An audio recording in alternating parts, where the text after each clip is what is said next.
Good evening. Kevin Keegan is now arguably the world's #1 footballer, as well as being one of the country's best-known faces. So what I have to tell you straight away is that this is not a film about football. Quite simply, it's the story of a 28-year-old miner son from Doncaster, now living and playing in Germany, who has made it into the superstar bracket. There's so much about the man that I think will surprise you, not least his way of life with his family and his ability as a businessman. And it is this single-mindedness and determination that also, I think, gives a real clue to his success as a player. But now, for the first time, you can see that other side of Kevin Keegan.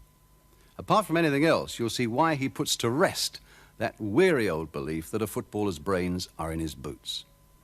With a camera team, I was with Kevin Keegan for 3 hectic weeks last summer, which left us, if not him, close to exhaustion. And this is the result. Ladies and gentlemen, live from the Russell Studio, Hamburg, Lee Marvin. I was born under a wandering star. I was born under a wandering star. Do I know where hell is? Hell is in hello. Heaven is goodbye forever. It's time for me to go. I don't think it'll get in the charts.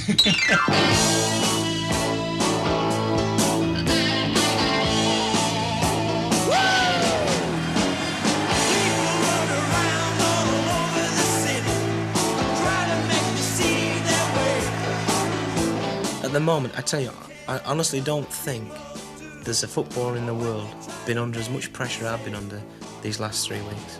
If there is, I'd like to meet him, if he's still alive.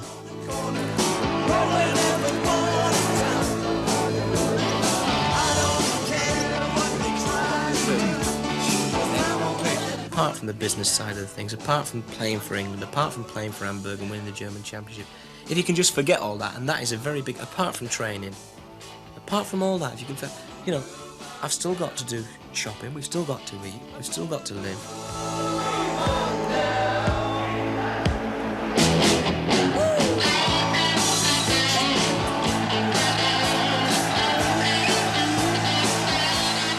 Some days we get to the stage, honestly, and it's no word of lie, she and myself lay in bed at night and we'll say, do you know something, we haven't eaten today. I haven't eaten. And we never realised.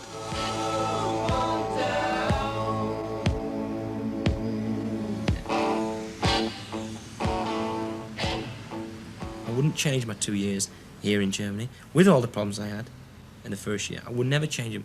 That has been an experience in my life that I'll never forget. You know, to come out here, to have everyone back home saying, oh, it's a mistake. Why did you leave Liverpool? What, you're stupid. You had it all sewn up there. The lads couldn't believe it, Liverpool. And after 4 or 5 months, I could hear people wanting me to come back to England with my head stuck between my legs and saying, you know, you were right and I was wrong. If I say that the tax system in England drove me away, it didn't. You know, ambition drove me away at first. But now having seen the other side and found out that the grass is greener on the other side, we've got a quality of life here and we're being able to keep more of what we earn. This house is worth about £200,000. There's no mortgage at all on this house. This house is mine, paid for. A lot of people believe in having a nice fat bank account. Well, here I can see what I'm getting out of football. Every day when I come home I can see it, and it's there to be enjoyed. When I left Liverpool, my last contract was worth £22,000 a year, and when I came to Hamburg I signed for £122,000. So, you know, it was a big different world, you know, that I never ever believed existed.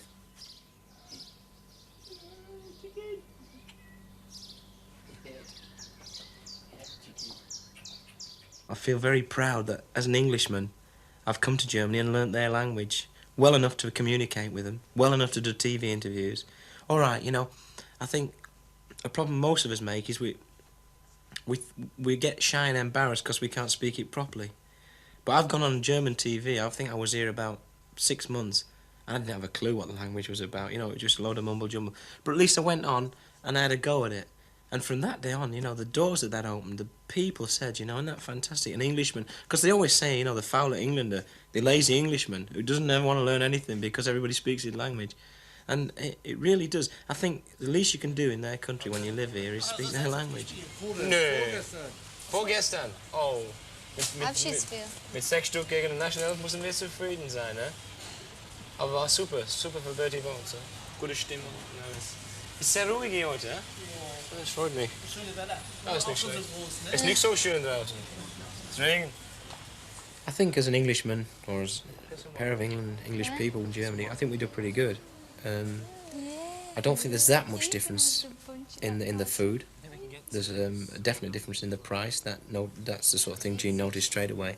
She used to always convert everything back to pounds, you know. And she got to a stage where she was writing home to her mother to send food over. I said, look, you know, that ended with the war when they used to drop food parcels in. You know, I had visions of a mother coming over in an aeroplane and dropping one of these things on a parachute by food. Probably can get a little bit off. Always need milk with all the puppies. Yeah. No. Get some bones for the dogs, huh? They got some more. We get through. We've had some great laughs while we've been shopping, you know, asking for stuff, trying to get the right stuff. Oh, yeah. Jean's come home with stuff that she thought was washing powder and it's been porridge. You know, we've had this sort of problems, you know. You have to laugh about it.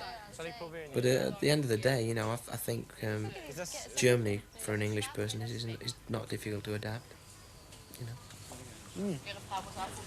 Jean, come and try it. I Kann don't... meine Frau vielleicht etwas mitnehmen, aber für mich? Sie macht das auch nicht. Oh, Nein. Nee, das steht nicht. schmeckt nicht? Schmeckt gut, ne? Ja. Ja? 100 Gramm? Ja, nicht so viel, weil ich will nicht. So, bitte. Vielen Dank. Vielen Dank. Dankeschön. Ja. So, Dankeschön. Spielst du Fußball denn? Hier, warte. Hier? Schon weg. Ihr Kleine. Alles klar. Tschüss, hè? Tschüss.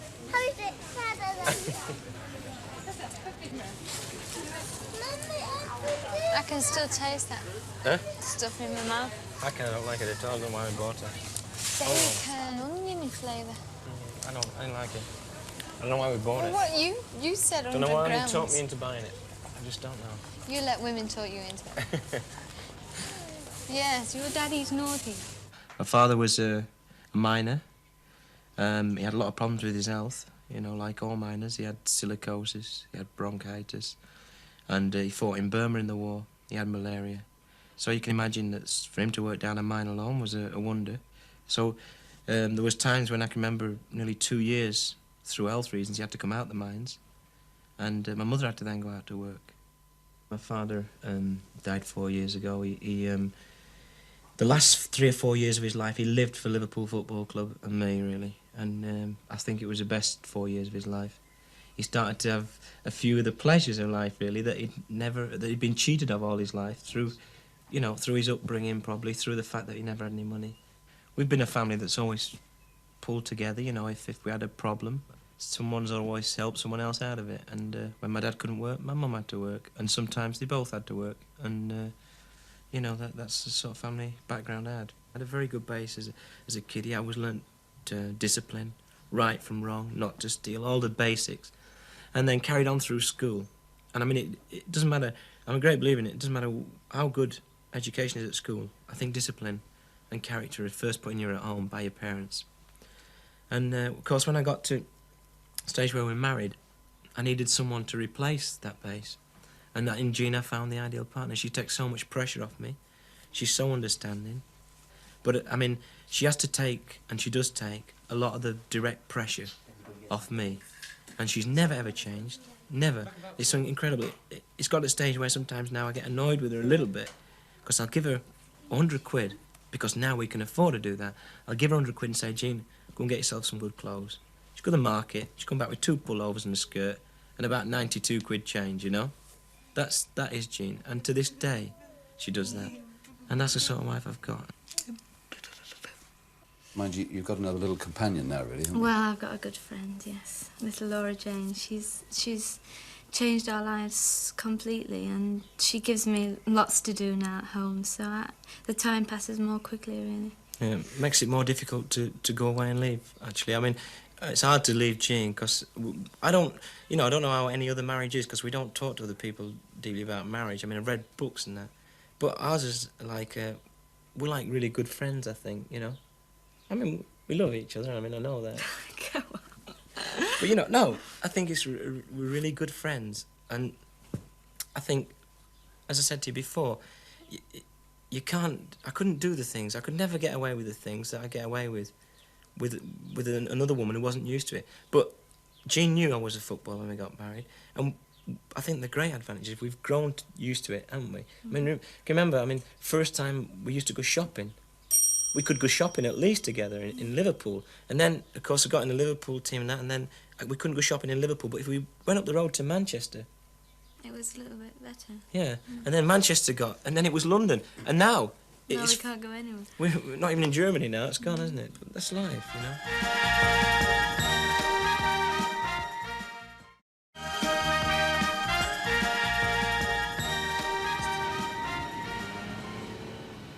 For my first 6 months in Hamburg, well, you know, I hate talking about it because it just makes me sick. Barriers were laid in my way by people connected with the club that really I could have done without. You know, having already taken on the problem of learning to meet new people, learning to play in a new team, learning a new language, you know, and then learning a new style of football, which the Bundesliga is.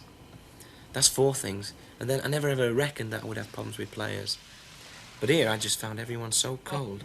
I couldn't believe it. What I didn't realise at the time is that the players didn't want any new players. But the other players, you know, it got to the stage where I was coming in, trying to learn the language, saying Guten Morgen, wie geht's, and they just turn away. Just turn away. As if, and I was beginning to wonder if I was speaking right, you know, or whether, you know, they were all deaf. I couldn't understand it. I'll never understand it till the day I die. I thought I was going to crack up, really. It's the only time in my life I wasn't in control of everything, you know. In training, you know, I started to go, instead of being really friendly and trying to be nice to him, I started going after him in training. I was, you know, I was going to fight him at their own game. But there was so many tackles coming in at about knee-high and that, in training. And I just said to myself, right, you know, I'm not going to be scared away. I'm going to just fight him. And I wanted to fight the whole world, you know. And we got into this friendly in Lübeck, and I think it was all the problems got on top of me, and this player come. And the first minute he just elbowed me straight in the nose. The ball was 40 yards away.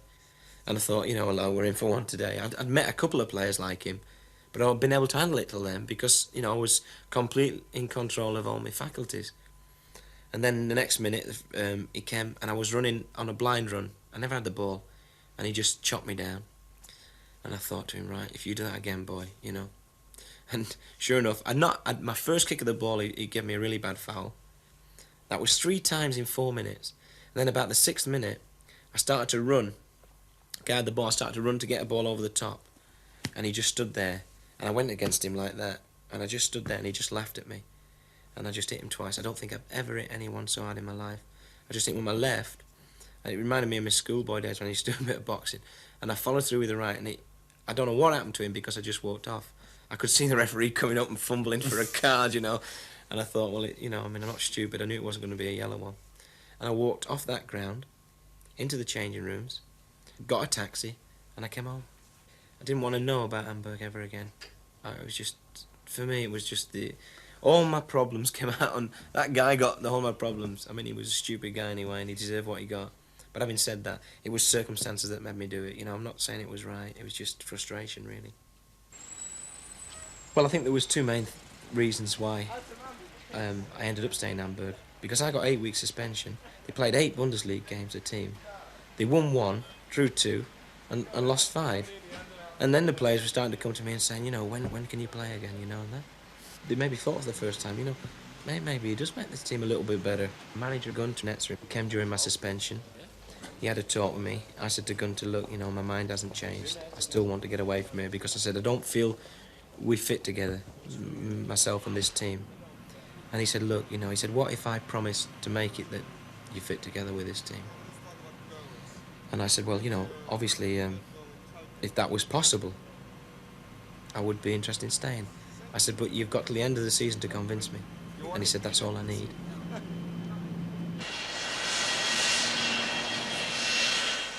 I think one of the amazing things that I was to learn about Germany was that they have these autograph hours. Because you get paid for actually meeting people and publicising yourself. It's crazy, really. We don't have these sort of things in England. It's paid for by the businesses. They invite you there, they publicise it, and the kids come and get their autographs. And it doesn't cost the kids anything, obviously. Anyway, I got here and started these requests started coming, and the guy said, you know, I think, you know, you're getting so popular here, we can ask more. It went up to 4,000 marks, which is 1,000 quid. Then he went up to 5, and I kept thinking, well, who's going to pay that? And for that one in Braunschweig, I got 10,000 marks. That's £2,500 for an hour's work. I mean, all right, I always have stayed a couple of hours longer. But when it scares you when you think about it, you know, my dad used to work maybe 2 years for that, and it's not that long ago. I mean, it's, what, 12, 14 years ago. It's scary, really. I think probably in Germany the reason is because I spend a lot of time with the kids and I've always got time for them. And unfortunately, most German players haven't. They're very, very arrogant with the kids. And I often say to some of the players at the club, you know, that is part of your job. Whether you like it or not, it's a very important part of your job. And then, you know, they wonder why I get all the autograph hours and they get nothing. But, you know, I mean, if you don't give anything in life, you never get anything back.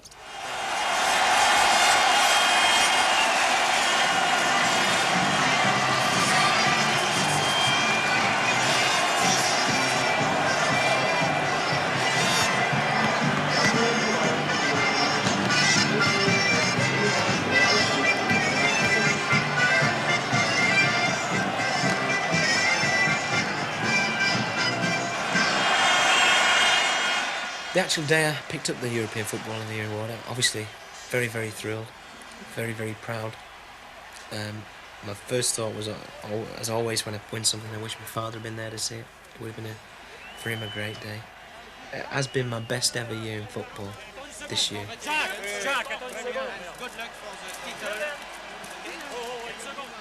If ever I had the right to win it, it was to be this year. I've played football up till Christmas that even I couldn't believe, you know? And, I mean, when you start surprising yourself, then, you know, you start to worry. If I'd got it last year when Simonson just pipped me, I wouldn't have felt right. I didn't feel I had a good season. I felt there was much better players in the Liverpool side alone, let alone Europe. And this year, I'm really chuffed because I feel that it's been my best season ever.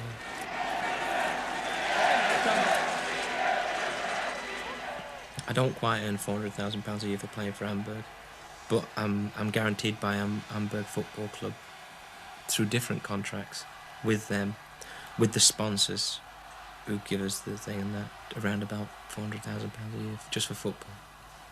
I'm really not money-minded. I mean, it sounds crazy to people.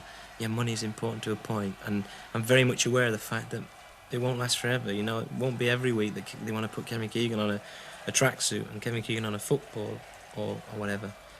And I think now, you know, if I had to work it out, I just honestly couldn't give you a figure of what I earn in a year.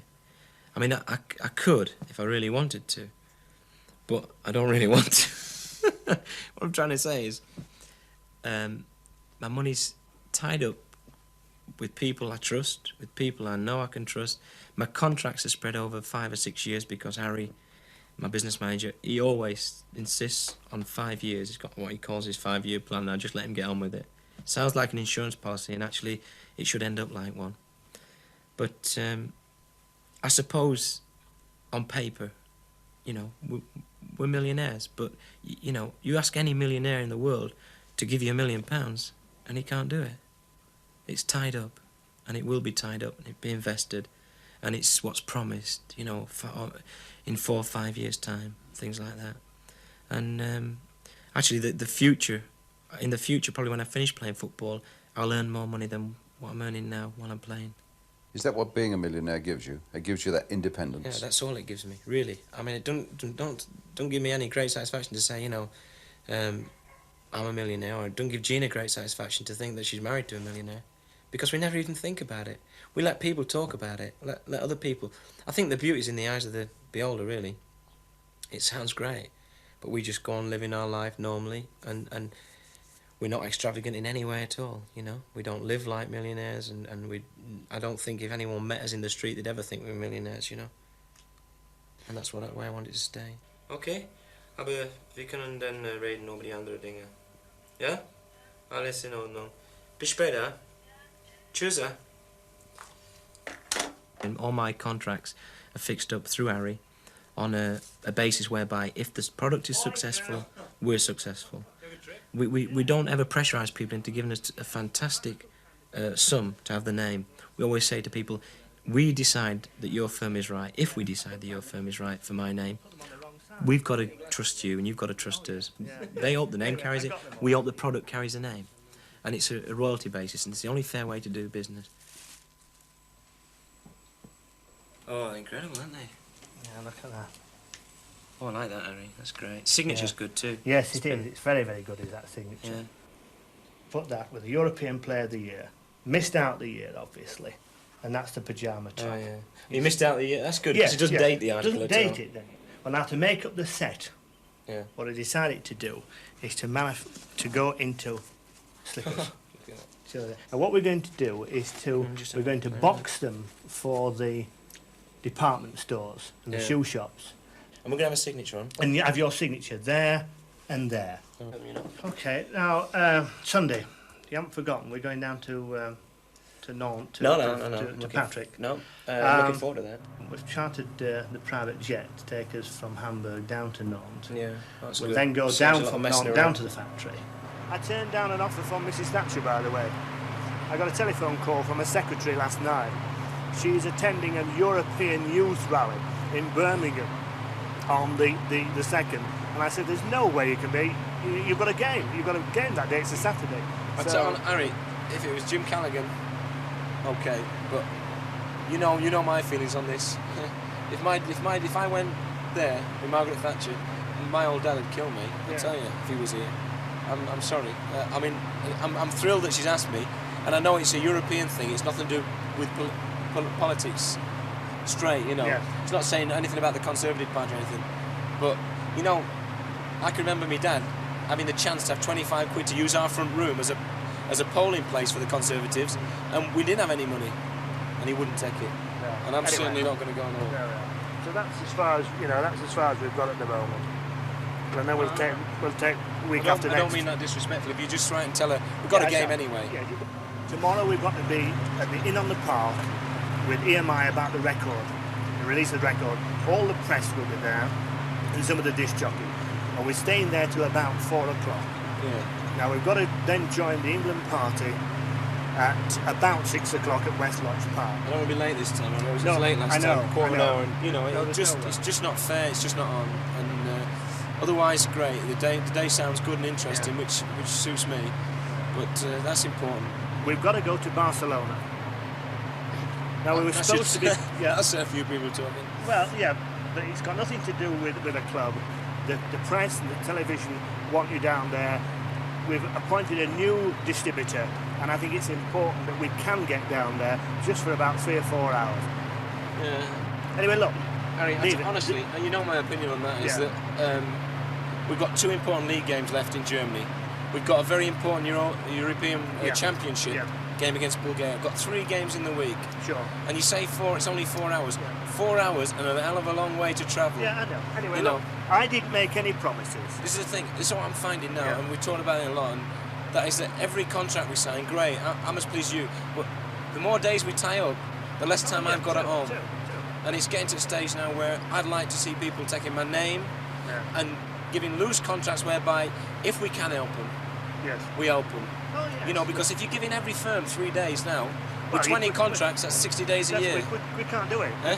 We We can't could do it earlier on because we only had 4 or Yeah. 5 contracts. But not There's now. a bit of a difference, No, isn't not it? now. We don't intend to. I want us to try And and, you've got to honestly have more spend a bit time. more time You with just Jean and the got baby. to. Yeah. The baby's going to be walking down the aisle and I'm never going to be sitting. No, You know, no, we've that- got to do it. Oh, bonjour. Bonjour. Bonjour. Bonjour. Merci. Bonjour. Okay. Oh. Yeah. It's always so warm in France. My goodness. Messieurs, mesdames, voici l'arrivée de Keegan. Bonjour.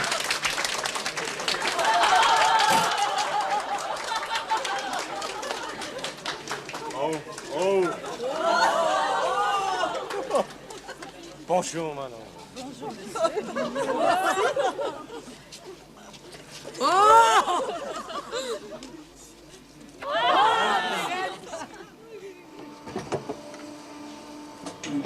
People keep saying to me, God, with all these business interests, what business interests have I got that make me diverse away from my football, that are a distraction to my football? I don't have any. There's only one thing I've got to do, and that's go out on a football field and play well. Oh no, pas sûr, pas sûr. I always say this to people that, you know, they keep trying to give people the impression that I'm always underway doing big business deals. I haven't got anything that is not connected in some way with football. Montage. Pré-montage, ça va. Bon. Oh, très bien. Ah, bien. très bien.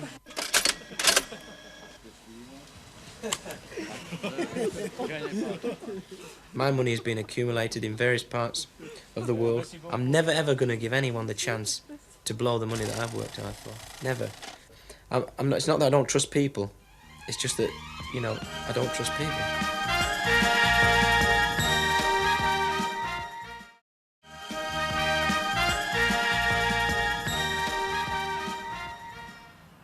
Playing for England plays a very big part in my life, although I'm only there very seldom now. It means so much to me, but it's important for me as a person that I retain the level between England and Germany, that I don't become completely, totally German, that I keep my English sense of humour and not the German one, you know. I think it's more important for me as a person that I keep going back there and playing. You know, like when I left Liverpool, when I went back to play for England, the first couple of times people were very, very cold and very abusive. And it's still interesting to know why they think like that, you know. And you learn to believe and to know that it's the media that make people think this way. It's their only contact with players. You know, when Bob Paisley, for example, said after I left Liverpool and signed for Hamburg, I shouldn't be allowed to play for England, and neither should any player that leaves English clubs. Otherwise, English football would go down. I don't think he realised, he convinced the whole of England that I wasn't good enough to play for England. From that day on, there was a lynch out for me from the England squad. When I came back to play against Italy, I phoned up Harry and I said, I think this is the end of the road because my England place is going to go. I really believe that. And you scored a goal that day? Scored a goal, yeah. Brooking, Wilkins, Brooking. Neil wanting a bit of the action wide, but Brooking curling that in again towards Kevin Keegan! The England goal that we wanted, and Keegan is the scorer! Well, that is the start. Keegan, the scorer, beautifully taken with his head, outwitting the Italians in defence. What a cross by Brooking. What a sight for England, beyond Dino's off 1-0. Team played very well, and suddenly I was the hero again, you know, and from that day on, really, that was probably the changing point in my international career. If anyone had said to me one day you'd play for England, you think, you know, I can remember when I was at school, and there was a lad a year younger, kept me out of the Doncaster boys team. And if someone had said to me then, one day you'll captain your country, maybe win a European Championship with your country, you'd laugh at them, wouldn't you? You know, you'd have to think they're mad. But it can happen. Oh! Let's go at least one. Fancy it. Look at that service, look at it. Oh, yes! I don't think I've reached my peak yet. I think there's still things that I can do. I still think I can play better for England. Oh.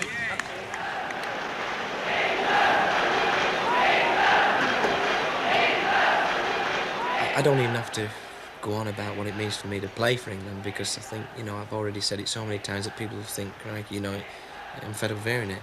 But, you know, to captain the side, obviously, it gives you another boost. It's a fantastic feeling to walk out there at the head of the side.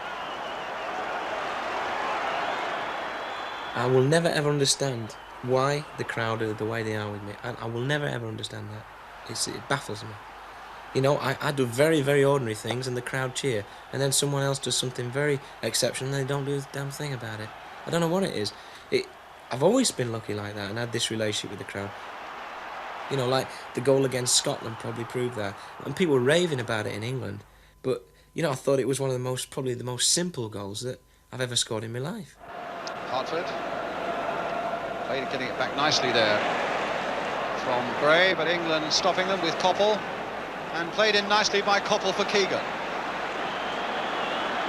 England looking much more impressive in their second half as Keegan takes a run on, and a 1-2, and a great goal by Keegan! What a beautiful goal! And look at the delight on the face of the England captain and the England goalkeeper. Stay, sit. Let's go. Okay, yeah. Heads. Okay, come on.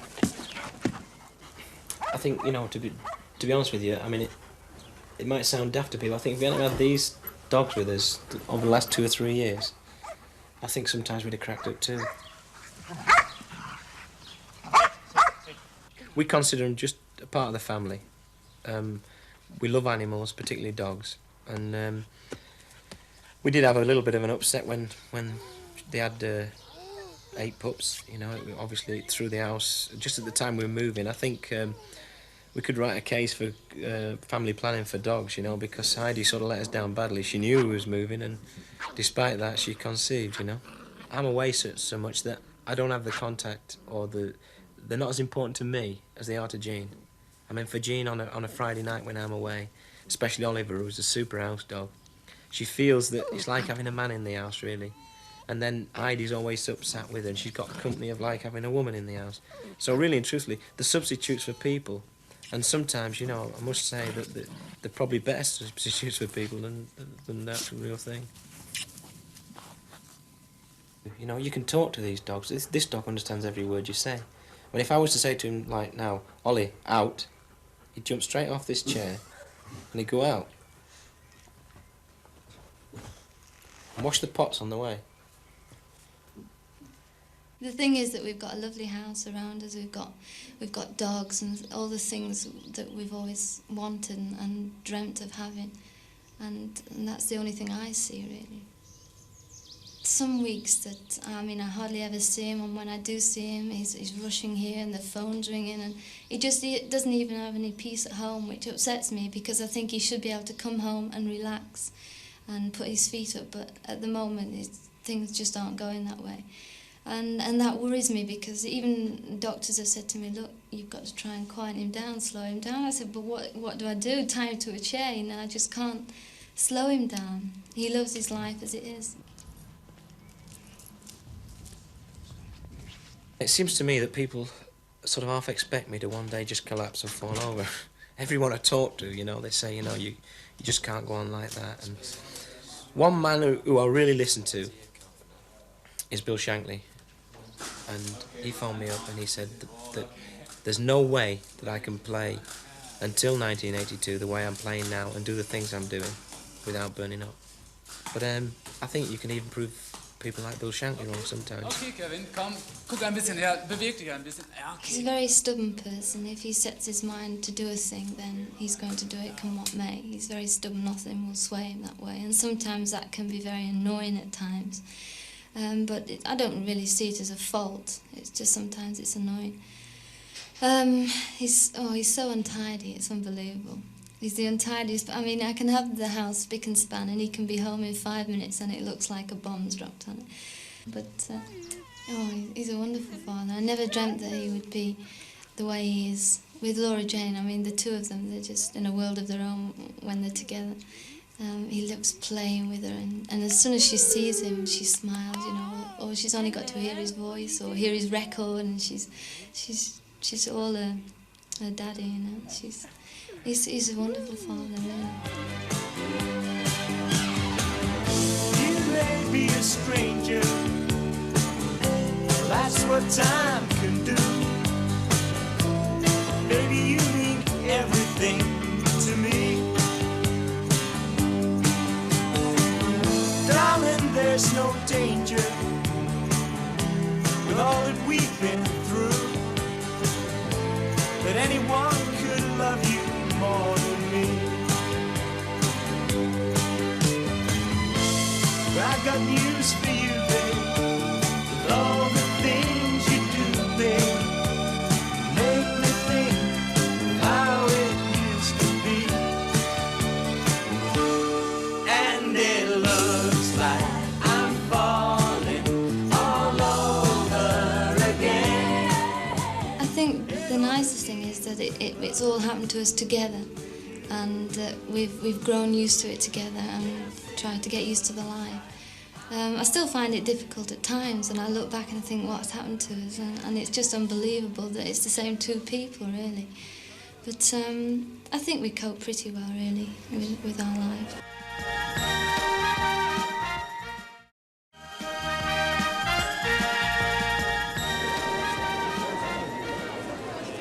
I used to go to all the home games when we first came to live here before I had Laura Jane. And the crowd are just unbelievable. They just chant his name from all the way around the stadium, not just from one side like the Coppers, just the whole way around. It just made me go goosebumpy, you know, just to hear them. It's just fantastic. They love him here, they really do.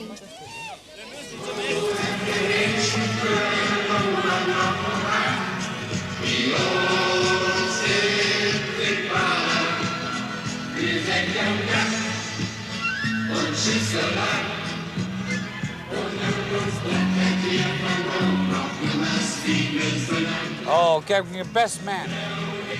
It's the best football player in the whole world.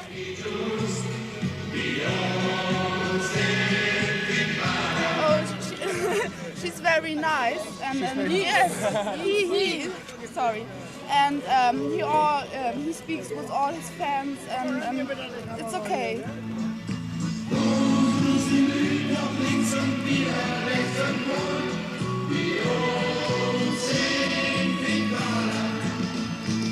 He's much friendlier. Other players haven't a word for fans, but Kevin is much friendlier, I think.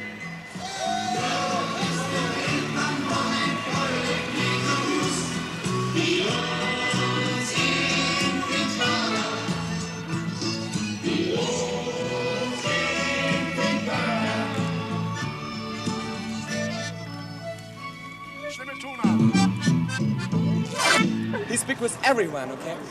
Not with not only with his football player, but also with people, with us, with the fans. That's right. And because that we love Kevin Keegan. Kevin, Sie haben viele Trainer gehabt in Ihrer aktiven Laufbahn. Wo würden Sie Branko selber jetzt einordnen? Er ist Nummer 1 für mich. Mit Bill Shankly. Ja. Kann die beide vergleichen, ja? Sind beide stark, beide sehr klug und beide haben viel Erfolg gehabt.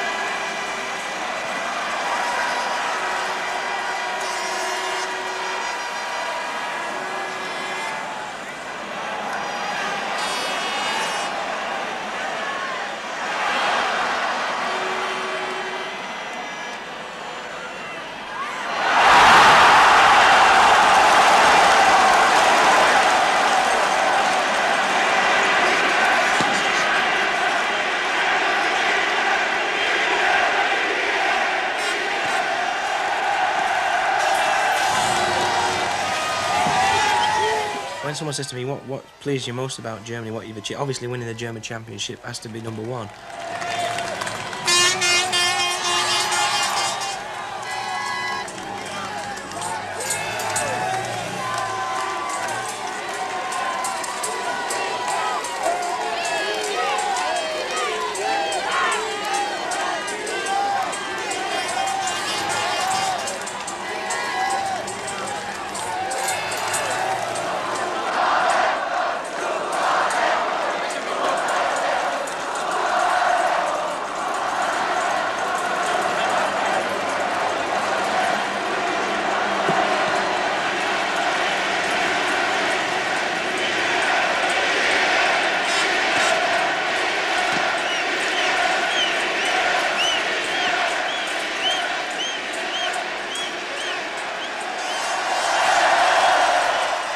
I think after I've finished this 1 year at Hamburg, I think I'll definitely leave.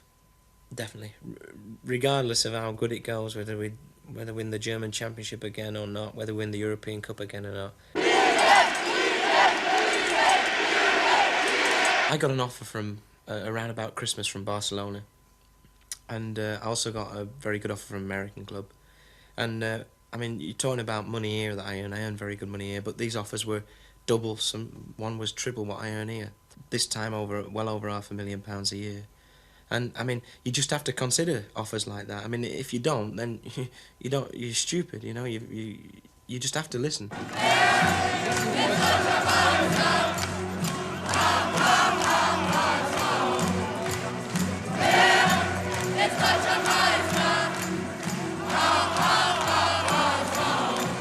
I think the thing that most people would be surprised to know is that the biggest danger to me not probably playing in the next World Cup is that I could go to the Middle East.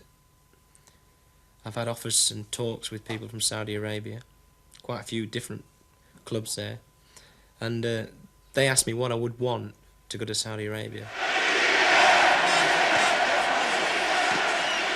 I just left them with a thought. I said, if you would like to come back around about Christmas and start talking about next year, I may be interested.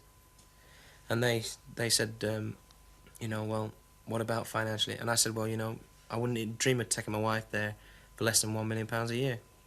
And I left them with that, and the fella at that sort of choked on the end of the line and sort of rung me back and said, we'll be back at Christmas. But I will say this, you know, that if Ron Greenwood said to me, look, if you go to Saudi Arabia to play, then England is at the end, then that would probably be the hardest decision I ever have to make in my life. And yet it probably would be the easiest, because I can't ever see me not wanting to be part of the England side at the moment.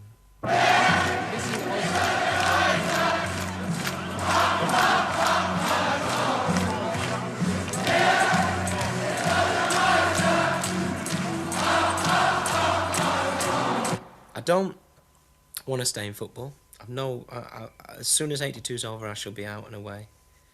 I've no inclination at all to stay in football. I'd love to be a politician, I think. Really interests me. I'd love to have a little bit to do with with our destiny, really. These people have got so much power. And yet, at the same time, I think you would probably find when you got in there, I mean, I wouldn't like just to be a politician, I'd like to be Prime Minister. I wouldn't want to mess around with the little bits and bobs. I'd like to have the power, you know.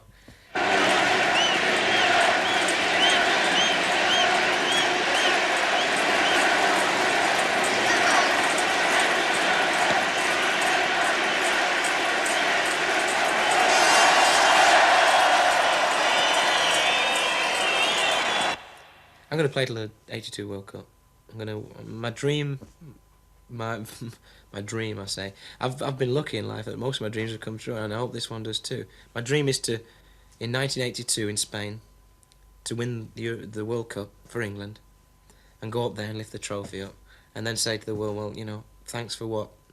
It'll be 12 great years, but this is where I want to finish, while I'm at the top, and you can't get more at the top than that. That's my dream. I've been dead lucky, you know, like when I come to Liverpool, my dream was to win the league, then my dream was to play for England, then my dream was to captain England. And then when I came to Hamburg, you know, although I never thought it possible, my dream was that Hamburg won the league here. Now my dream is that Hamburg win the European Cup next year. And my last dream is that England win the World Cup final. And I'd like to hold the trophy up, but that's not that important. You know, if I'm not skipper, I'm not skipper. But that is my dream. And if them dreams come off, then, you know, well, I'm probably one of the few people in the world that's had all the dreams come true. Well, nearly all of them, anyway.